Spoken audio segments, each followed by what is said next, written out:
Welcome to our channel. Today we how to set up OBS for recording with correct bitrate for editing step by step clearly. Open OBS Studio on your computer. If you haven't installed it yet, download it from the official OBS website. Once opened, go to the Settings menu in the bottom right corner. In the Settings menu, select the Output tab on the left side. Under the Output mode, choose Advanced for more detailed options. In the Recording section, set your recording path to a location where you want to save your files. Select your recording format, with options like MP4 or MKV. MKV is generally recommended for safety.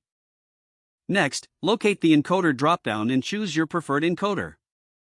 If you have a powerful enough machine, select Nvencore X264 for best quality. Now, focus on the bitrate settings. For video recording with high quality, a bitrate between 10,000 and 20,000 kilobits per second is ideal. If your content features lots of movement, opt for the higher end of that range. For less demanding visual content, 10,000 kilobits per second should suffice. Next, locate the Audio tab in the same Settings menu. Ensure the audio bitrate is set to at least 192 kilobits per second for clarity.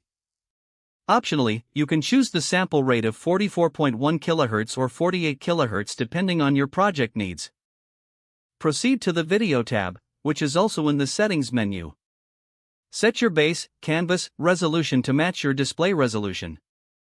Then, set your output, scaled, resolution according to your preference, commonly 1920 by 1080 for high definition.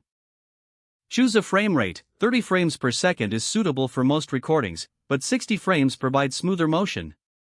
Click OK to save your changes and exit the Settings menu. Add your sources by clicking the plus icon in the Sources box. Choose the source type, such as display capture, game capture, or video capture device. Adjust each source as needed to fit your recording area. After setting up your sources, perform a quick test recording to ensure settings are correct. Review the output to confirm that visual and audio quality meet your expectations. Once you're satisfied, you're ready to start recording content for editing. Always check your settings before each recording session for consistency. Don't forget to like this video and subscribe to our channel for more step-by-step tech guides.